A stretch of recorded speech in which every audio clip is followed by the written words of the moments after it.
Olá, boa tarde. Que bom estar com você nessa segunda-feira. Hoje estamos ao vivo para todo o Brasil, direto aqui de Curitiba, sede da Rede Evangelizar de televisão.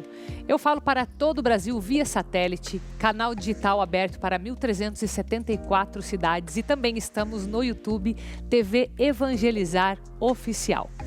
No programa de hoje, eu recebo aqui no estúdio a minha convidada, que é psicóloga, a Marjorie Rodrigues Vanderlei, e nós vamos conversar sobre a Síndrome da Cabana. Você sabe o que é? É aquele medo de sair de casa, mas já ela vai nos explicar certinho do que se trata. Nós também receberemos aqui o Tiago Paz, ele é empresário, e nós vamos falar que na pandemia teve um aumento muito grande da venda de produtos usados. Então, nós vamos entender um pouco mais o que é que está acontecendo e se tem algo que a gente pode fazer para também tirar uma renda extra de repente. A emocionante história de um jovem que voltou a ouvir depois de perder a audição por conta de uma meningite. Você vai conhecer também aqui no programa hoje e você vai se emocionar. A nossa receita de hoje, claro, a gente não podia deixar de ter a nossa culinária, é uma torta de maçã com ameixa. Deve ser uma delícia isso. Você precisa ficar até o final com a gente hoje. Então fique aqui, a Vida em Foco está começando.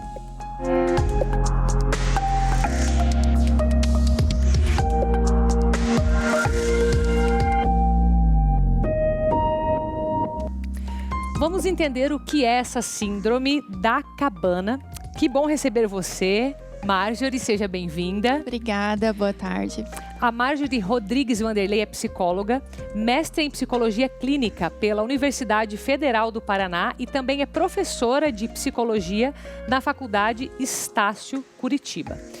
Bom, vamos começar então pela definição. O que é essa Síndrome da Cabana? Então, essa Síndrome da Cabana, ela não foi criada agora com a pandemia, é um conceito muito antigo que remete aos caçadores, inclusive, que saíam de casa e passavam longos períodos caçando e quando retornavam, ficavam com medo de sair de casa novamente e adoecerem ou não terem o que comer. É um conceito que ressurgiu agora com a pandemia para falar sobre o medo que as pessoas sentem de sair de casa, agora que as regras do isolamento têm se afrouxado, né? É importante ressaltar que é muito natural que a gente sinta medo de sair de casa, visto o inimigo invisível que a gente tem nos dias de hoje, né? Só que a Síndrome da Cabana diz respeito ao medo que foge do esperado, o medo que paralisa, que torna a pessoa incapacitada de fazer coisas que ela precisa fazer. Então, por definição, é quando a pessoa sente uma apreensão exagerada, quando ela congela e principalmente quando ela tem sintomas de ansiedade, quando precisa sair de casa para fazer coisas simples, né? Então, não é o medo por si só que vai definir a Síndrome da Cabana, mas sim a intensidade desse medo e o quanto que ele vai paralisar a pessoa nas atividades que ela precisa retomar. Tem alguma relação com a Síndrome do Pânico? A Síndrome da Cabana, ela pode ser manifestada na forma de síndrome de pânico ou pode evoluir para uma síndrome de pânico. Porque ambas vão ter os sintomas de ansiedade. Qual que é a diferença? A Síndrome da Cabana ela vai ter um tempo curto de duração depois de um episódio traumático, como uma pandemia. E a Síndrome do Pânico, ela vai perdurar por mais tempo. E ela vai ser diagnosticada como uma psicopatologia, vai ser provavelmente medicada, vai ser feito todo um tratamento. E a Síndrome da Cabana não é uma doença ou um transtorno por si só. É só o nome dado para um fenômeno, não é patológico necessariamente. E a Síndrome do Pânico é. Entendi. E quais que são os sintomas de uma Síndrome da Cabana? Quando a pessoa vai retornar para as atividades do dia a dia e ela se sente paralisada, se sente com um medo muito extremo, de forma que ela não consegue interações simples, como sair de casa para ir até a esquina ou ficar perto de outras pessoas, porque Ela não consegue ficar perto de outras pessoas também? Também não, porque uma característica da pandemia é que a gente passou a sentir medo de ficar perto de outras pessoas. Que é o contexto que a gente vive específico. Então, é diferente de outras doenças, de outras situações. Essa pandemia, ela fez com que o principal vilão fossem as outras pessoas. Então, é muito difícil ficar próximo de outra pessoa quando a pessoa se sente agoniada, com um medo intenso de estar perto. Digamos que a pessoa vá no mercado num horário tranquilo. E ela tá lá fazendo as compras, mas ela vê outras pessoas se aproximando e ela começa a sentir sudorese, né? Começa a suar, começa a tremer, palpitação, o que é muito semelhante a uma crise de ansiedade ou uma crise de pânico, por exemplo, mas está relacionado ao medo de ser contaminado. Então, a pessoa ela vai passar a sentir dificuldade de fazer coisas simples, que antes ela não tinha dificuldade de fazer. Lembrando que é super normal sentir medo de ir no mercado, por exemplo, porque a gente pode sim se contaminar. Só que esse medo da síndrome da cabana, ele é exacerbado, ele foge do controle, a pessoa tem realmente uma crise, precisa de assistência médica muitas vezes. E está relacionado com a dificuldade de retomar algumas atividades que já são permitidas, né? Como ir no mercado, como caminhar na rua. Ou mesmo sair de casa, sair do portão para fora. Porque daí existe a sensação de falta de controle. Porque dentro da sua casa você consegue controlar. Tá tudo limpo, tá tudo higienizado. Do portão para fora tem essa sensação extrema de falta de controle. E isso acaba gerando essa crise que é característica da síndrome da cabana. Ah, entendi. Então, ela especificamente se relaciona com o ficar em casa. Isso, especificamente dificuldade com de dormir, essas coisas não tem nada a ver. Porque às vezes aí é crise de ansiedade, aí é outra coisa. Isso, esses vários outros sintomas que são comuns durante a pandemia, né? De insônia, de apetite exacerbado ou falta de apetite, taquicardia, crise de choro, não estão necessariamente relacionados com a síndrome da cabana. Está relacionado com o sair para fora do ambiente da minha casa, da minha cabana, da onde eu tô protegido, que é a cabana. Né? Que é a cabana. Entendi. E a gente é muito instintivo, né? Nós somos animais, né? Nós somos muito instintivos. Racionais, mas animais racionais.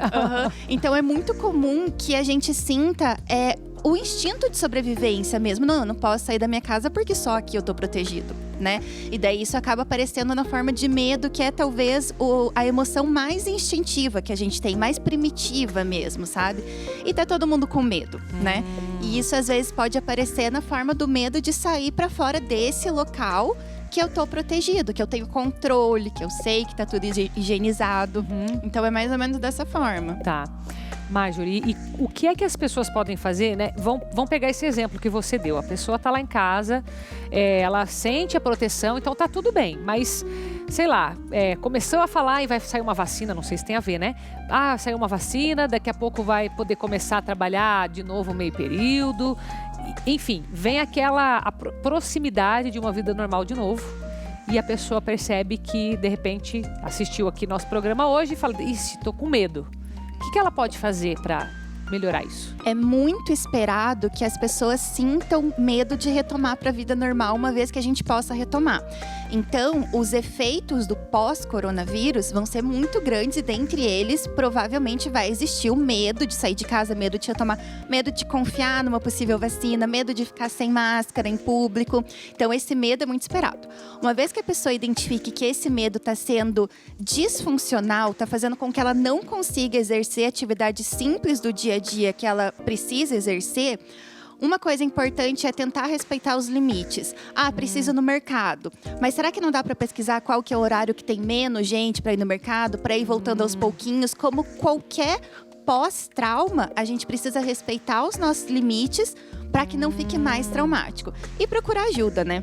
Procurar ajuda sempre, de psicólogos, psiquiatras, conversar sobre isso com outras pessoas, pesquisar sobre o assunto. Se a pessoa percebe que o medo tá fazendo com que ela não consiga fazer coisas simples do dia a dia que ela precisa retomar.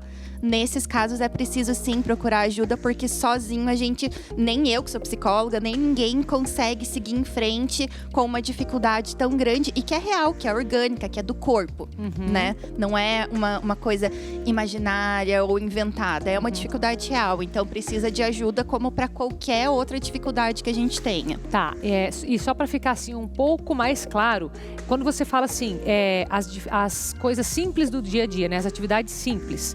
Porque assim, uma coisa às vezes a gente está falando de idosos, por exemplo, né? Os idosos, eles têm que se cuidar mais mesmo, se bem que tem um monte que está ansioso por sair de casa, mas tem aqueles que estão se cuidando com medo. Até que ponto, como que eles vão identificar se, eu vou delegar para que as pessoas façam isso para mim, se isso é um cuidado mesmo ou se elas estão ali, de repente, se enganando com um medo? Como que elas podem estar alertas nisso? A gente pode ter como termômetro a relação com as outras pessoas. Porque já que o coronavírus trouxe pra gente o medo de ficar próximo das outras pessoas, uma vez que futuramente digam, olha, tá tudo bem de novo, pode ficar próximo, pode pegar seu neto no colo.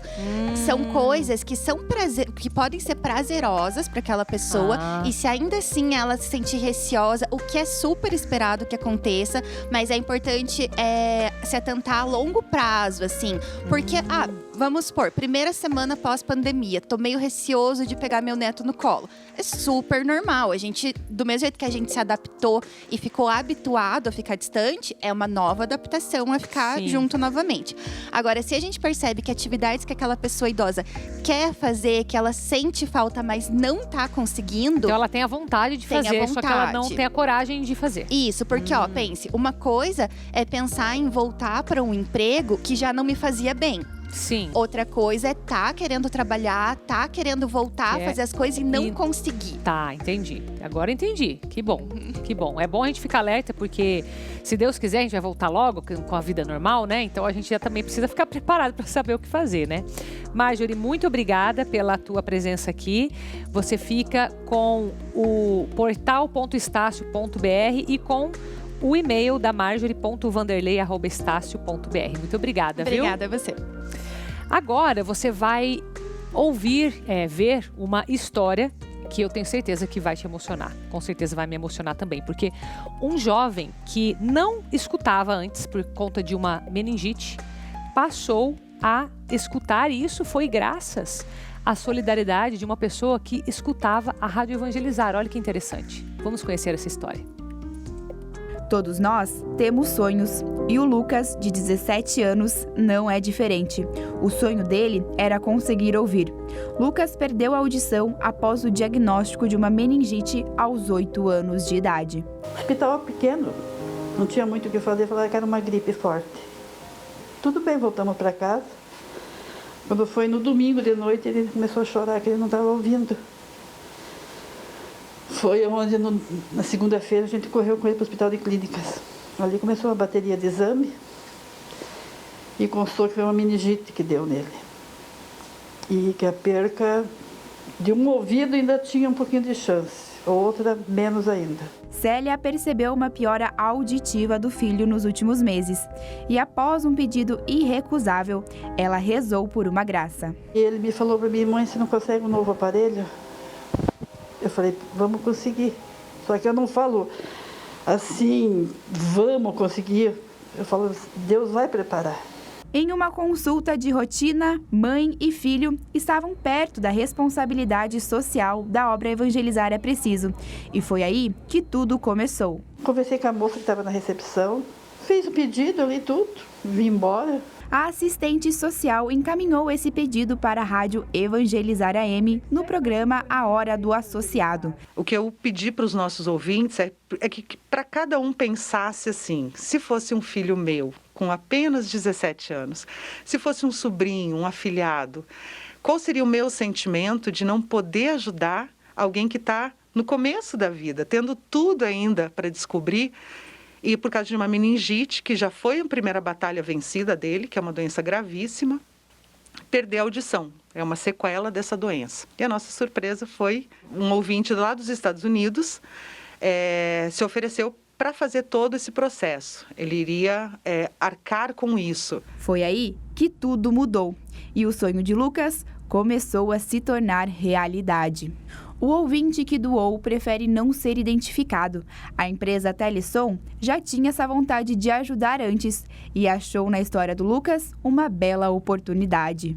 Juntamente com esse doador, né, que a gente só sabe que ele é do outro lado do mundo, ele doou um aparelho, a Telesom doou o outro aparelho, e aí nós participamos da alegria do Lucas de estar ouvindo hoje. A fonoaudióloga relata as dificuldades iniciais e como foi ver o Lucas ouvindo novamente. Quando o paciente apresenta uma perda desse tamanho e quando faz tempo que não usa aparelho, pode ser que ele não ouça, que precise de mais potência ainda, né? Foi impressionante, assim, porque quando ele ouviu, especialmente da orelha esquerda, que não estava ouvindo há muito tempo, eu achei que até machuquei, né? Eu disse, porque ele levou um choque. Eu disse, machucou? Ele, não, levei um susto porque eu ouvi desse lado.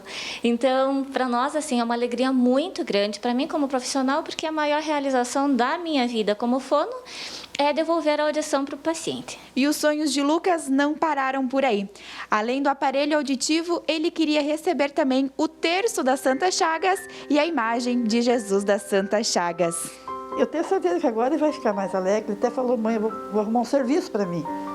Então vamos agora também pela fé esperar que Deus prepare esse emprego para ele. A realização de um sonho, graças à fé de uma mãe. Uma vida nova, cheia de possibilidades.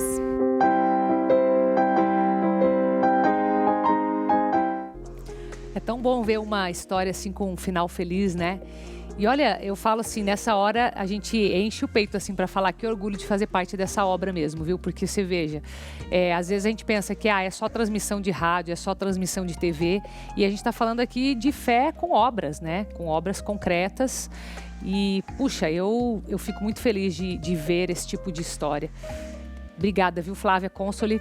Beijo, minha amiga, que bom que você foi ungida ali com as suas palavras para tocar o coração dessa pessoa que ajudou e agora esse jovem está escutando. Isso é fantástico. Já, depois do intervalo, eu vou conversar com o Tiago Paz. Ele que é empresário e notou que, durante a pandemia, uma mudança de consumo já aconteceu, que é a busca por produtos usados. Então, nós vamos entender mais sobre esse assunto. Então, volte comigo. Estamos de volta com o programa A Vida em Foco desta segunda-feira, dia 14 de setembro. Eu falo com você, obrigada, viu, pela sua companhia em todo o Brasil. Eu estou aqui, nossa, até engasguei aqui, direto de Curitiba. E agora eu vou conversar, você vai conhecer o Tiago Paz. Ele é empresário e veio trazer aqui uma notícia, né, do empresariado de que nós estamos mudando um pouco esse consumo, né, Tiago? Tudo bem? Seja bem-vindo. Boa tarde, tudo bom? Sabe que eu já vendi vários livros nessa pandemia, usados. Mas eu não imaginei que talvez isso fosse até uma tendência. Você pode falar um pouco disso para a gente começar? Claro, sem dúvida. A gente começou em 2019, em agosto, já vendo uma tendência que vinha de fora do produto usado, do produto esportivo, está crescendo muito. Então, tem uma pesquisa do maior varejista de produtos usados dos Estados Unidos que diz que os próximos 5 anos vão movimentar 64 bilhões de dólares em produtos usados. Mas em qualquer tipo de produto ou não? Qualquer produto usado. Qualquer produto usado. Eles são focados em roupa, mas a ideia é que todo produto usado seja valorizado. E a Voit entendeu duas tendências muito grandes de mercado, que é justamente o produto usado e também o consumo consciente. Então, essa parte de você deixar de comprar um produto novo, produzir lixo, produzir algum mal para o ambiente e ter um produto bom também usado. E também a forte alta de produtos esportivos. Então, o brasileiro não quer só mais o futebol, ele não está buscando mais só aquela prática. Então, nos últimos anos, a gente viu uma tendência muito alta de outros esportes que a gente não praticava antes. Tênis, corrida, bicicleta, muito alto. Então, a gente uniu essas duas tendências justamente para trazer um consumo consciente e fomentar o esporte de uma maneira um pouquinho diferente. Que legal, que legal. E o que você vê, assim, de novos esportes que estão vindo para cá? Muito dos esportes americanos, né? Com bola mesmo? O futebol americano, basquete, que tem uma tendência bem grande de alta nos últimos anos. Mas os esportes que já tinham, mas que começaram a crescer. Bicicleta cresceu muito no último ano, nos últimos meses, inclusive. A parte de corrida e Será que é um pouco por causa da pandemia ou não? Também. O crescimento de bicicleta foi exponencial na pandemia e de alguns esportes indoor também, né? Então, esteiras e bicicletas é verdade, né? Porque tá também. todo mundo se reinventando para Todo conseguir mundo. se movimentar. E parece que as pessoas estão cada vez mais buscando esporte como uma maneira de sair dessa pandemia, desse clima tenso que a gente está vivendo. Que é bom, né? Então, a gente viu bastante crescimento, inclusive desse tipo de esporte, que é um pouquinho, talvez fosse um pouco mais caro antes, mas agora ele está sendo cada vez mais democratizado. Então, quem quer começar com bicicleta, não precisa comprar uma bicicleta cara, pode comprar uma bicicleta usada, uma bicicleta boa também. Então, a gente entende que esse mercado está crescendo cada vez mais e cada vez mais democratizado. E quando você fala em comércio de produtos usados, é geralmente internet ou não? É no geral? O comércio de produtos usados para a gente é voltado para a internet. A gente está desenvolvendo o aplicativo agora, a gente tem o site também. Mas a tendência ela é geral. A gente vê muita loja surgindo também com produtos usados. A gente busca integrar com essas lojas físicas também para ter uma maior sinergia. Mas de maneira geral, o mercado tem buscado esse produto usado, porque ele muitas vezes ele é de qualidade, né? Quem nunca começou um esporte e deixou de praticar esse esporte 3, 4 meses depois. Então a gente entende que é uma tendência de que você pode ter um produto muito bom e usado por pouco tempo. Assim. E é uma coisa que você faz tudo circular de maneira bem mais leve para o meio ambiente também. E eu acho que assim, a vantagem de quando se compra um produto usado online, né, na internet, é que existem as avaliações, né? Como que é o aplicativo que você mencionou? A gente está em fase de desenvolvimento do aplicativo para entregar agora no final de setembro, início de outubro. E você vai ser bem simples, você chega, tira foto do seu produto, coloca as descrições e ele já vai para a categoria específica do seu produto. Então, eu quero começar a andar de bicicleta, por exemplo, eu já vou ter todos os apetrechos usados que eu posso comprar. Capacete, bicicleta em si, pedaleira, roupa, corta-vento. Então, mesmo que seja de vendedores diferentes? Porque vai ser tipo um marketplace ou não? Exatamente, ele funciona exatamente como um marketplace, então toda a transação financeira ocorre por meio da Voit, a gente faz toda essa intermediação e daí todo o fluxo acontece pelo aplicativo de maneira segura. Então a gente também tem aquela questão de eu vou vender, mas eu não sei quando que eu vou receber, como que vai ser o pagamento. Então toda a parte de intermediação a gente faz para garantir a segurança das duas pontas também. Legal. E de onde que você tirou essa ideia, Thiago? Eu gosto de conhecer a história das pessoas. Qual foi a inspiração? Na verdade, o meu antigo gerente, a gente foi almoçar um dia, a gente é fanático por futebol e a gente falou, putz, como é difícil achar um produto bom, uma camisa de futebol, alguma coisa boa, assim, onde a gente possa encontrar vários do mesmo time ou do mesmo esporte. E daí a gente começou a conversar, deu uma semana e falou, vamos abrir um negócio, vamos atrás disso. Ele estudou um pouco o mercado e tal. E daí ele e mais um outro sócio, a gente resolveu começar isso e explorar esse mercado. Mas você começou com produtos usados ou não? Sim, a ideia sempre foi nos produtos sempre usados. Sempre foi. E o que te motivou foi o uso consciente? Além do uso consciente, essa questão de ter toda uma cadeia sustentável, né? A gente sempre procurou, vou comprar uma camisa, mas uma camisa nova tão cara. Talvez não precise disso. Então, essa parte do consciente, de você pensar um pouquinho antes de produzir mais lixo, porque toda vez que você compra um tênis novo ou algo do tipo, você está produzindo um lixo em algum lugar e tirando uma matéria-prima de algum lugar. Então, nesse sentido, a gente buscou fazer essa tendência funcionar no Brasil. Que legal. Agora, você acha que as pessoas já estão com essa consciência já estão prontas para esse tipo de consumo ou você acha que ainda a gente está criando essa cultura? Eu acho que a gente está criando essa cultura, mas ela está bem forte, ela está crescendo de maneira exponencial. A gente vê até pelos números e pelo reconhecimento das pessoas mesmo de, poxa, eu buscava um produto que fosse nesse sentido na parte mais sustentável e tudo mais e não encontrava, ou alguma empresa que de fato se preocupasse com isso.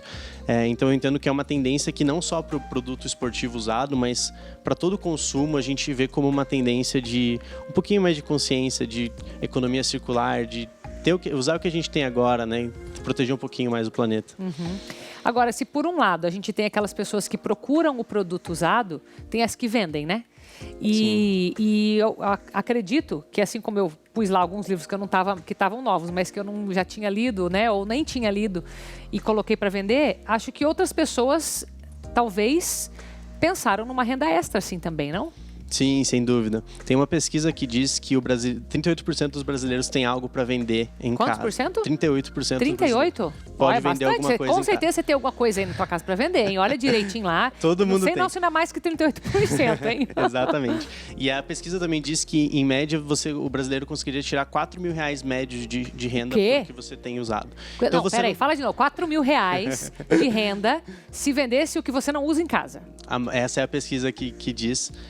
E às vezes não necessariamente são coisas de esporte, mas uma coisa ou outra que você vai vendendo e vai colocando, quando você vê, você tem uma renda extra bem grande. Nossa. Então também é um momento muito bom de você parar e dar uma olhadinha no teu guarda-roupa e ver o que você pode desapegar, né? Porque provavelmente alguém do outro lado vai querer comprar um produto bom. Agora, já que você está nesse negócio, né, que é um negócio para você, o que é que faz vender mais ou menos no produto usado? É a foto? É o tipo do anúncio? O que é que movimenta mais? A gente entende que é a qualidade do anúncio, a qualidade além da acessibilidade do aplicativo e da tecnologia em si, a qualidade do anúncio. Então, se você for vender, você tire fotos com mais luminosidade, com uma instrução melhor. Então, no nosso aplicativo, a gente tem determinadas ajudas para determinados produtos. Então, se você tirar foto de uma bicicleta, tire foto da roda, porque é uma coisa que o pneu é um desgaste que a pessoa que for comprar vai entender.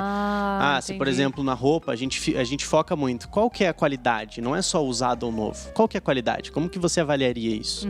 Porque tem muitos casos, e na parte sustentável a Voit também olha isso, se um produto for usado, mas ele não tiver numa qualidade tão boa, vamos doar esse produto. Doar em vez de vender. Então, a venda seria de um produto de qualidade, ainda tem o valor agregado. Exatamente. Que é uma transação comercial. Exatamente. Mas o que a gente avalia, assim, anúncio a anúncio, é a questão da qualidade mesmo, das fotos. Principalmente a foto é muito importante.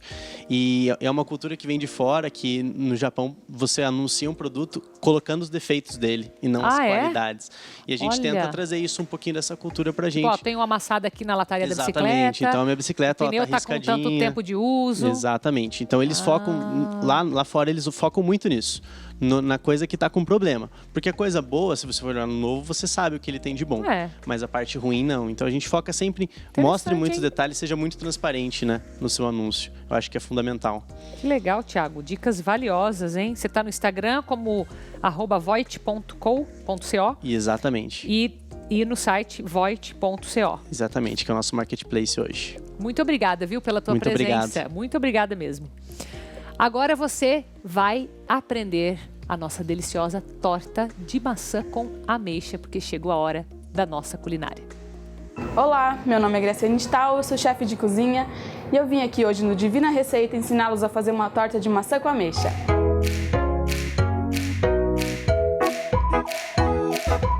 A gente vai começar fazendo a massa amanteigada, que vai manteiga, ovos, farinha de trigo branca, açúcar e sal. A gente vai começar colocando a manteiga ou margarina, o que você tiver na sua casa. São 4 colheres de sopa. Um ovo, uma pitada de sal, 4 colheres de sopa de açúcar e 16 colheres de sopa de farinha de trigo. Você pode misturar tudo com uma colher ou com a mão, até ficar bem homogênea.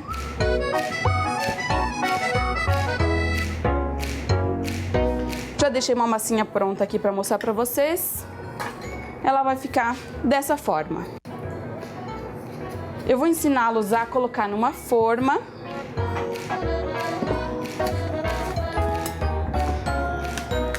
Dessa forma.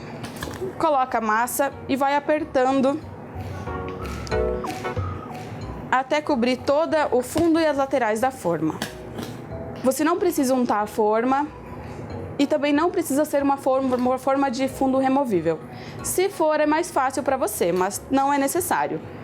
Uma opção que eu também dou para vocês é usar uma Marinex ou alguma coisa que você tiver em casa desse estilo, que você pode assar a massa dentro dela e não precisa desenformar, então uma facilidade para você na sua casa. Depois de toda colocadinha, a massa vai ficar assim, bem retinha. E no fundo da forma ou da travessa que você usar, você faz furinhos com um garfo. Assim, quando ela assar, ela não vai criar bolhas no fundo.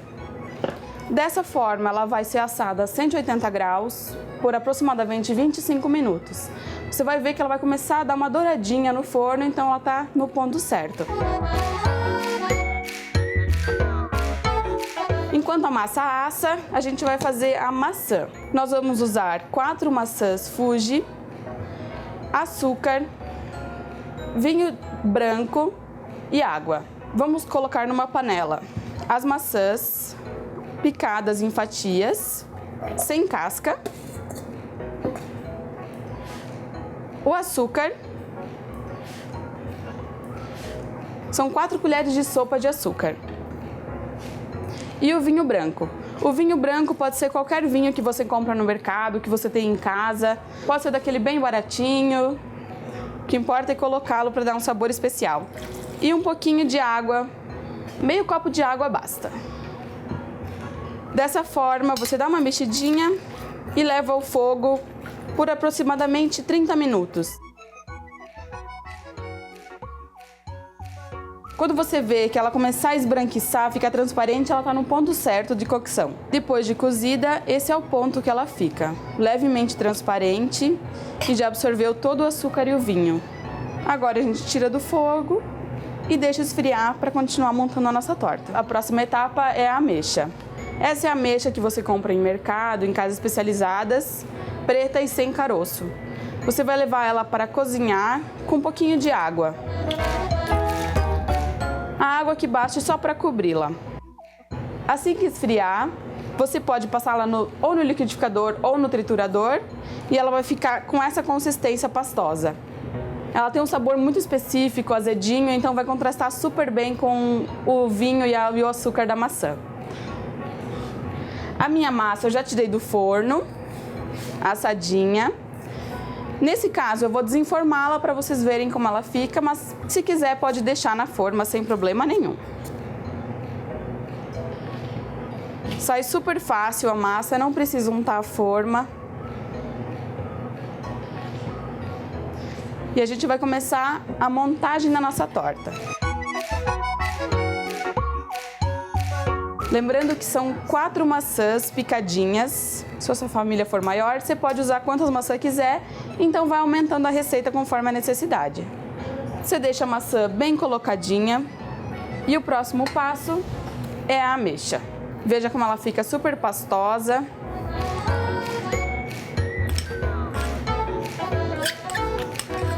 Coloca ela sobre a maçã e espalha com cuidado para cobrir toda a torta. Para fazer essa receita, você não vai gastar mais de R$30 e vai servir até 10 pessoas. Agora a gente vai peneirar a canela para finalizar a torta. A canela vai do seu gosto. Se você gosta de mais canela, põe mais canela ou menos, ou até não coloca conforme que a sua família preferir. E aí você pode decorar com o que você tiver em casa. No meu caso, eu vou colocar alguns physalis que dão um toque especial na torta. E tá prontinho. Agora é só manter refrigerada e servir na hora da sobremesa para sua família. Meu nome é Graciane Stahl. Hoje eu ensinei para vocês a fazer uma torta de maçã com ameixa aqui no Divina Receita. Foi um prazer estar aqui com vocês. Espero que sua família goste dessa receita. Se quiser conhecer nosso espaço, a gente fica em Curitiba, na Rua Bispo Dom José, 2465. O site está aqui embaixo, pode conhecer nosso trabalho. E até a próxima!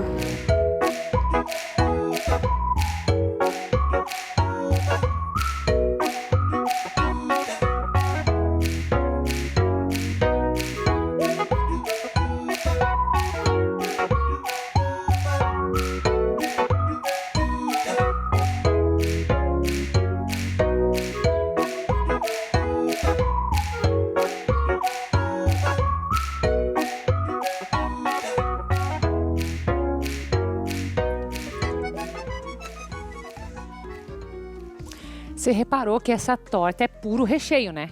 Puro recheio, ficou lotadaça de maçã ali. Eu fiquei aqui só salivando, porque eu amo ameixa. Eu sei que o Éder já não gosta muito não, mostra o Éder, ele não gosta de ameixa, mas eu gosto de ameixa. E eu vou ter que fazer essa torta, porque ficou puro recheio o negócio, fantástico. Meu Deus do céu. Eu quero logo a minha cozinha aqui, viu, produção? Oh, beleza, a hora que tiver a cozinha aqui. Vamos para o intervalo rápido, mas depois a gente vai ter um alerta para a tua saúde aqui, viu? Porque você vai aprender o que fazer quando você sentir, ou alguém, né, que está perto de você sentir dor no peito. Então, isso é muito importante que você esteja alerta. Volte comigo. Estamos de volta com o programa A Vida em Foco, o seu programa que traz muito mais do que informação, tá? Aqui a gente traz conhecimento para você. Porque, além disso, a gente dá umas pitadinhas de variedade para a sua tarde ficar mais gostosa. Só que para te provar que, de fato, a gente traz conhecimento útil aqui para a tua vida, olha só o alerta que você vai ver agora. De repente, alguém que está perto de você, você pode ajudar. De repente, você mesmo. A gente tem que saber o que fazer com o nosso corpo e um sinal de alerta é dor no peito, né? O que fazer se nós temos ou alguém próximo. É isso que você vai ver nessa reportagem.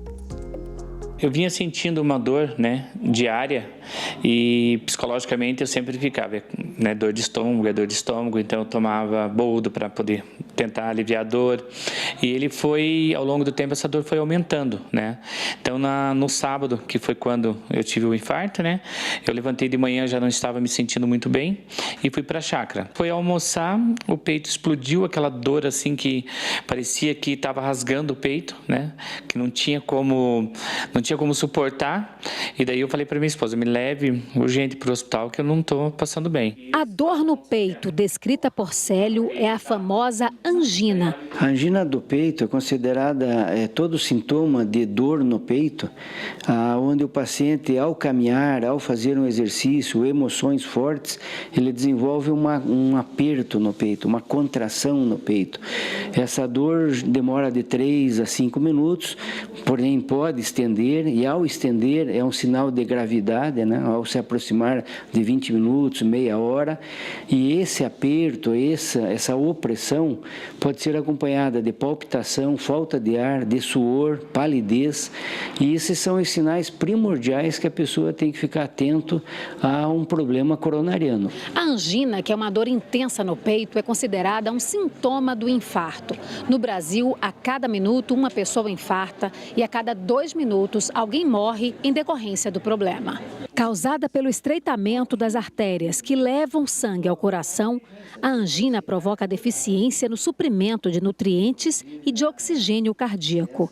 A dor no peito é sinal que o coração está recebendo menos sangue do que precisa. Toda a oclusão de coronária, 90% desses entupimentos, que são chamados plaquinhas de gordura, ateromas, né? Eles são ocasionados por 7 principais fatores de risco, que é o colesterol, a diabetes, o fumo, a pressão alta, a obesidade, o estresse e o sedentarismo. E cada um de nós temos, de certa forma, um fator desse ou outro, né? Então, quanto mais fatores de risco a pessoa tiver e não cuidar, esse que é o grande problema, a pessoa vai ter esse desenvolvimento desta placa que vai ocasionar lá na frente o infarto. A dor da angina pode ser agravada pelo estresse emocional, por estômago cheio ou temperaturas muito altas ou muito baixas.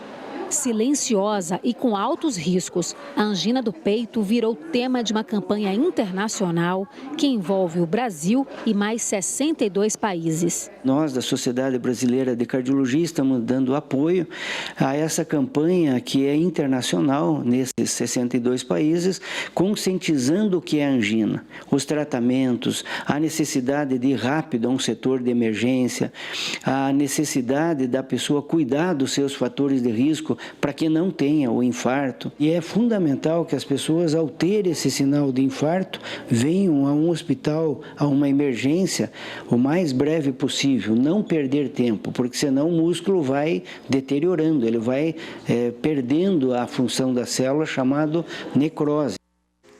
Olha, não brinca com saúde não, porque meia hora que ele falou ali para a gente tomar uma ação, passa muito rápido, sabe? A gente nem percebe que passou meia hora.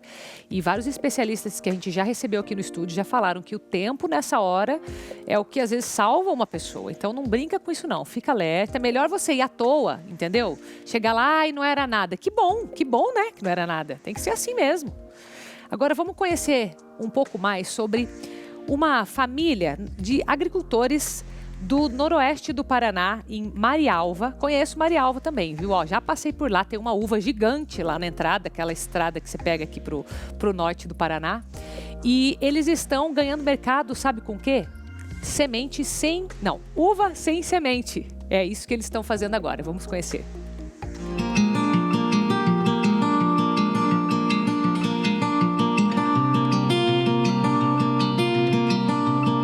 Desde a década de 90, a rotina da família Castellari é assim, debaixo das parreiras, cuidando de centenas de cachos de uva. Eles começaram a atividade prestando serviço para outro produtor, mas a partir de 1994, eles adquiriram uma propriedade de meio alqueire e passaram a ser donos do próprio negócio. A chácara fica no município de Marialva, no noroeste do Paraná. As parreiras ocupam cerca de 10 mil metros quadrados e produzem de 5 a 6 mil quilos por safra. No começo, as variedades Itália e Rubi dominavam a produção. Mas desde 2011, uma nova alternativa mudou os rumos do parreiral. Depois que a uva Vitória chegou por aqui, muita coisa mudou. Essa variedade exige menos mão de obra e agrotóxicos. Além disso, tem mais uma vantagem, principalmente para o consumidor. É uma uva sem sementes. Era uma variedade nova, né? Diferente por ser sem semente. E as vantagens, assim, em mão de obra ela é um pouco menos, né? Que a gente usa menos mão de obra nela. E agrotóxicos também menos da metade do que a outra variedade. Ela é resultante de um melhoramento genético desenvolvido pela Embrapa em 2004. Então, são 3 outras variedades que foram misturadas e resultou, então, essa uva apirênica, né, sem semente, que a gente fala. Ela é uma variedade resistente à principal doença que nós temos na região, que é o míldio da videira. Então, os custos dela são reduzidos para a produção, porque o míldio toma tempo do produtor para pulverização, uso intensivo de produtos agrotóxicos, e ela tem isso reduzido, né? Então, ela é mais econômica, certo? Exige menos mão de obra e é extremamente saborosa. Hoje, a uva Vitória é o carro-chefe na propriedade. Afinal, a novidade caiu no gosto dos consumidores e conquistou principalmente o mercado local. Com isso, até a forma de comercialização mudou e para melhor. Hoje a gente trabalha mais com a venda direta para o consumidor, que isso para a gente agrega um pouquinho mais de valor e tudo à vista, né? Mudou muito a vida financeira. A gente começou a trabalhar com a venda direta, melhorou muito, saiu dos financiamentos, agora graças a Deus não deve mais, né? Satisfeita com a nova realidade, a família Castellari já pensa em ampliar o cultivo da uva sem semente. Afinal, a variedade traz no nome o sentimento de que todo o esforço no campo valeu a pena. É uma felicidade, né? Você produzir, saber que você vai vender o seu produto, a pessoa gosta e pede mais, né? Então é muito gratificante. Uma vitória mesmo, uma graça.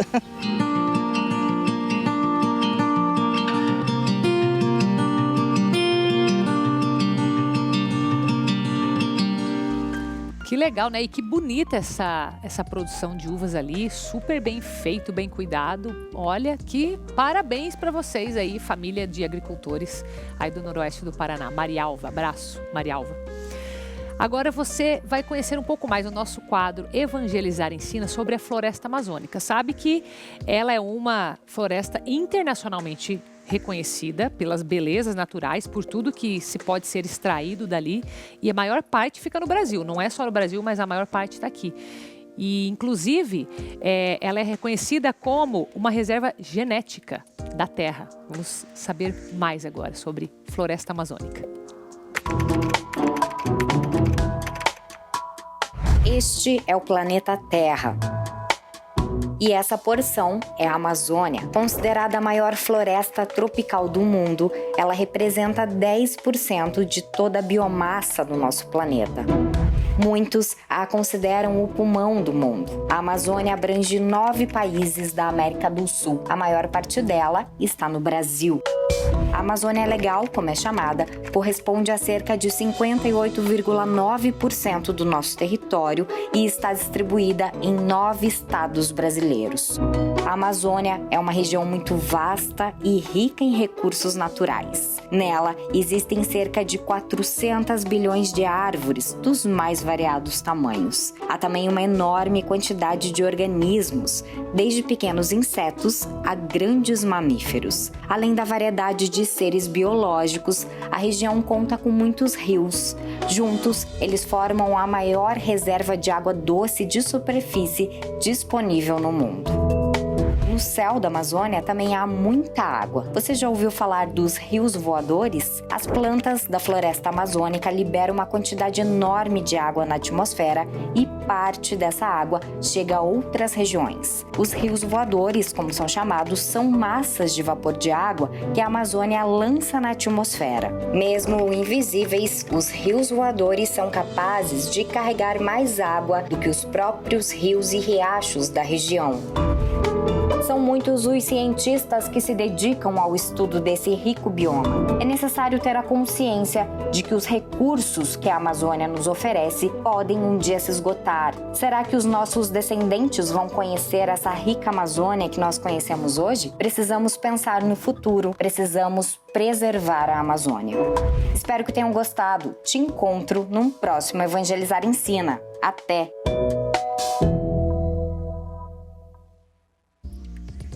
Gostou? Lembre que toda a nossa programação você pode rever e compartilhar no nosso YouTube TV Evangelizar Oficial. Ficamos por aqui hoje e amanhã eu volto. O nosso encontro de sempre, às 3h30 da tarde. Eu te espero aqui ao vivo, tá bom? Beijo, fica com Deus. Até amanhã.